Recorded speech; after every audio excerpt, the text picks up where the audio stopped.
Welcome to Never Rewrite. I'm Isaac Askew. And I'm Jeffrey Sherman, and today we're going to revisit John Henry. For those of you who don't know, John Henry is a American folk hero.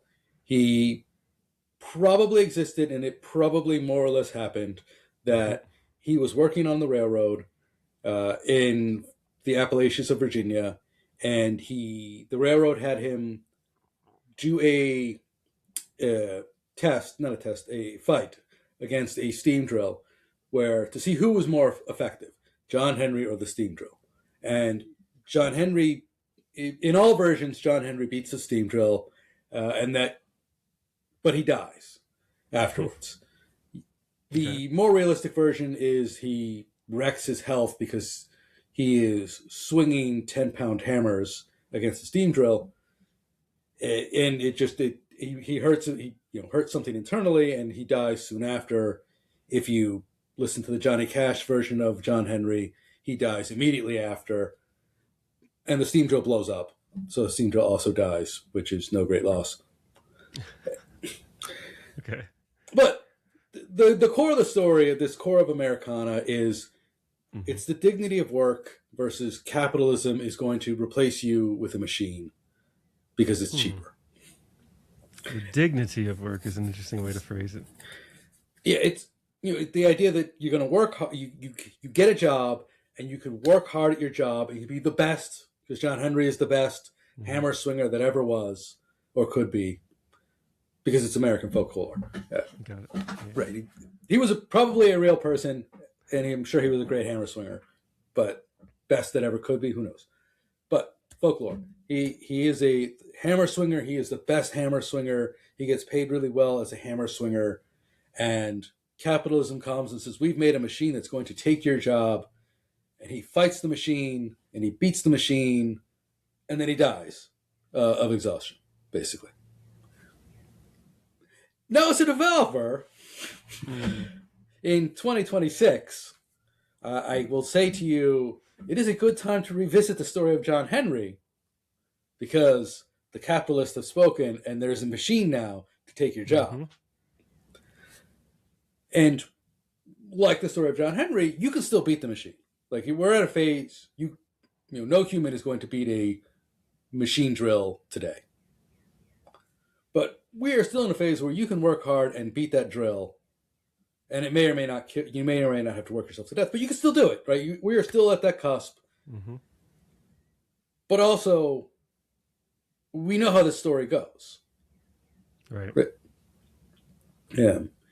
If you think you're going to keep beating the steam drill, or that the steam drill is going to keep exploding, or it's time to change. And so that's where I wanted to look at today of, like, what was John Henry doing, and why, the real story is that it's John Henry had a really good job for a black man in pre-Civil War Virginia, and he really couldn't get a better job.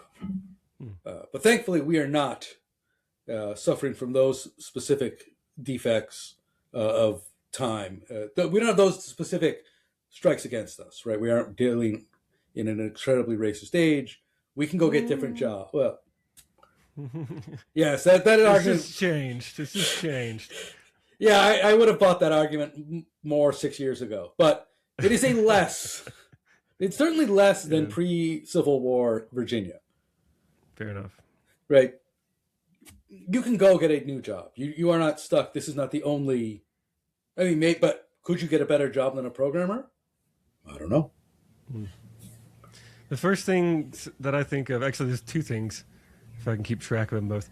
When you were telling the first part of the story, I just thought about marathon running, right? The original marathon. Oh, the original marathon. Yeah, like apparently runs that length, 26.2, what is it? That's just 26. The two they added later in the Olympics. Well, 26, whatever. And then, like, he just dies as soon as he delivers the letter. Yeah. And everyone, like, I remember talking to people who are marathon runners, or like people marathon runners that try to convince other people to join the marathon with them, and they're like, they quote that story, and I'm like, well, the guy dies at the end, so like, that's not a good story. That's not a great argument for me. But yeah, I was just thinking about like somebody performing in a feat and then just dying, right? Because that's just, reminding me of that. But the second thing I was thinking of is like when you phrase it as like the dignity of work. And I think Yeah. this is where I see a lot of the community torn online. There's a bunch of subreddits on this that are very fun to watch. And some of them are like AI dangers, and some of them are Hmm. accelerate.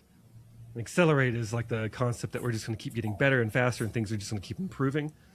And the AI dangers and the other ones are like about how we're going to get taken over, make something either things that just destroys our jobs, or an intelligence that replaces humans and then tries to kill us, and like all the they're both very extremes. And then the accelerate community, if you don't buy into everything they say or you have any kind of doubts or uncertainties, Hmm. they call you a luddite and say like that's like a slur for them, like a luddite, like you know which is kind of ironic considering the history of luddite. Yeah, Luddites weren't really anti-technology; they were anti-capitalism more. Where the if you are working in a mill and you're weaving cloth, and the owner of the mill buys a machine that lets you weave cloth 100 times faster, the Luddites thought that they should probably get paid more, and the mill Yeah, owner's like, you should get paid less. right. So exactly. So like capitalism says you're going to get paid less, but the accelerate community is like, oh, now what's going to happen is it's going to replace all the need for work, and then we're going to get universal basic income, and that's where I start laughing. Yeah, And, no, that's not going to happen. and And they're that going to could take care happen. of us. The economics may work out, but I guarantee you that's not going to happen. They're not going to give you money. Yeah. 100%. They're going to replace you, and then you're going to be stuck at whatever other thing they can't automate yet. Paid as little as possible. That Yes. that's just the way capitalism works. But it is just funny to see like I see the point of the idea of like there's a lot of awesome literature about Mhm. finding the meaning in work. Like if you don't have work, or even people who retire are like, what do I do now? And they sometimes come back out of retirement because they get bored. Like they need something to do. Right. Now My that doesn't mean grandfather. people should work. Right? Oh, go ahead. Oh, my grandfather never had any hobbies. He worked from like 10 or years old or so, helping out his parents with a pickle stand, and he worked literally the day he died at 95 because he didn't have anything else to do. So he's just like, well, I guess I'll just keep working. Right, and when there's a choice, that's awesome. Like if you want to go back to work, if you want to tinker, that's great. It's just the idea. Like I love the idea that Accelerate community is going for, which is like, oh, cool, we can automate work, and then we can explore art and this other kind of stuff. Which I think that sounds great. Like in a Yeah. dream world, sure, utopia. Don't think it's going to plan out that way, but there's many things that I want to do that I can't do because I have to go to my day job and spend time on that first. And if that was automated by AI because I am a programmer, then like because of that I can play guitar. Oh, I would love that. Right. This is something that I'm discussing at work, Hmm. where if you take a stereotypical day where I used to program 4 hours and do other things like meetings and whatnot for 4 hours, and now I program for 1 hour, and most of that is looking at the agents and correcting the results and Hmm. feeding it on, and now I've got this 3 hours of I don't know what I'm doing, but it's broken up into tiny little increments. It's not like, oh, I could get my job done in 5 hours now because I have it. It'd be like, no, it would still take all 8 hours. Hmm. But now I have all this dead time, this waste. We were talking about it kind of like in a lean production system where now, because I'm not programming, I've got all this waste in my day and I don't know what to do with it. Like I don't know how to get the waste out of my day. Yeah.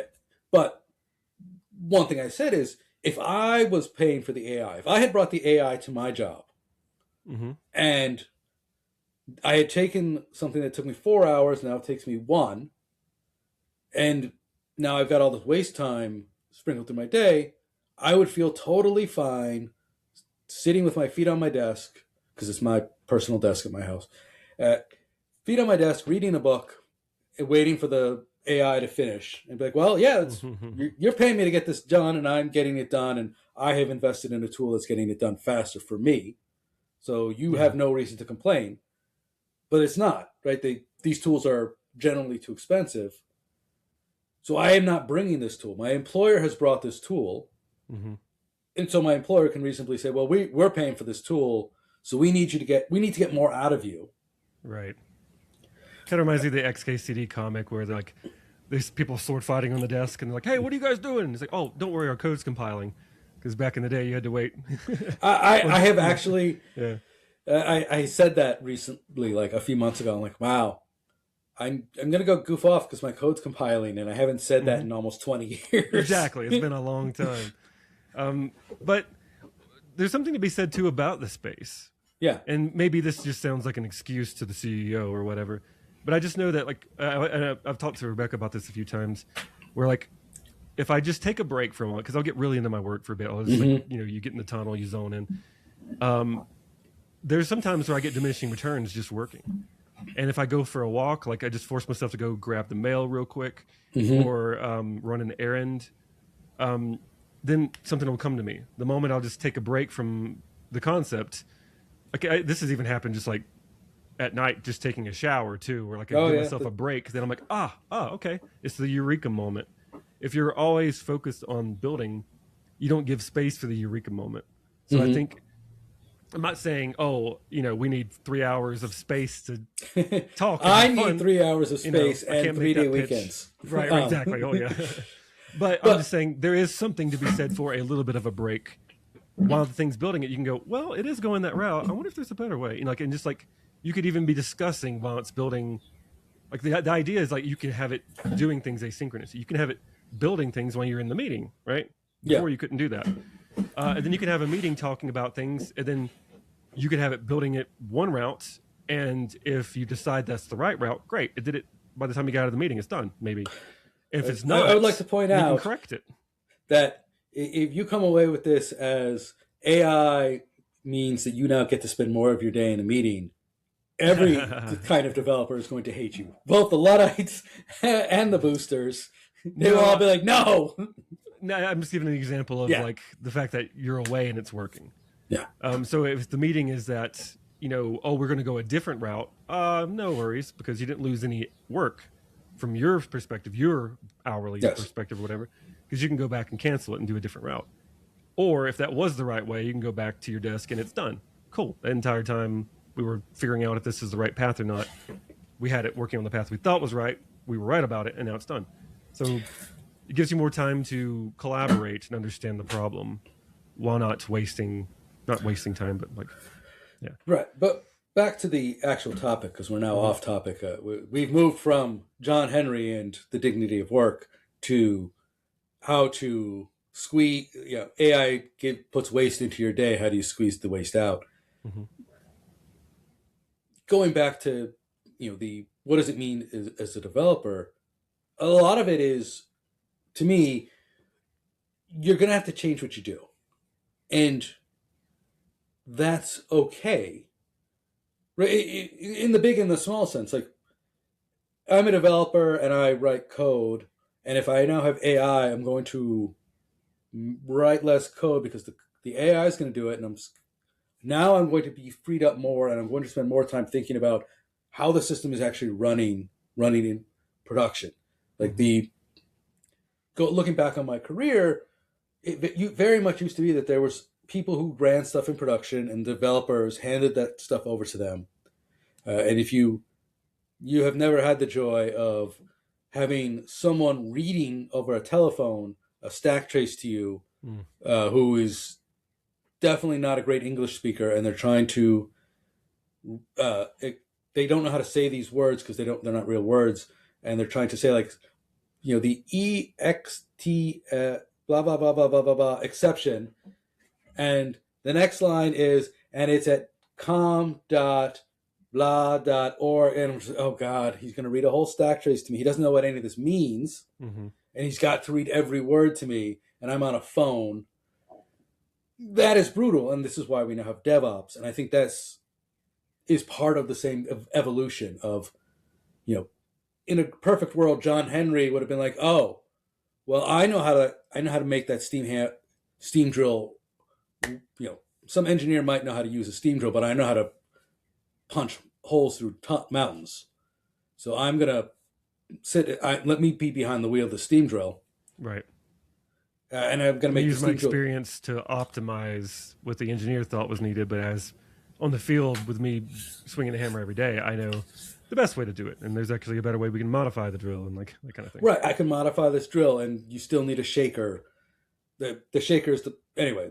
We're getting into actual lore of how the John Henry thing goes.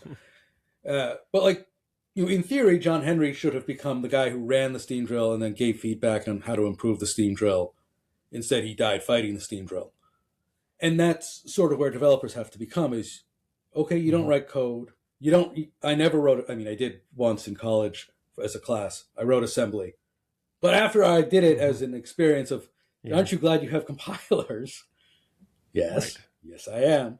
Right now, it's another step backwards because the goal is not to write code. The goal is to run software. Yeah. Well, you were saying we were off topic, and we tried to guide it back, but I thought it was all kind of related, right? So yeah, it's related, especially because the phrase I go back to again, like how you use the term dignity of work.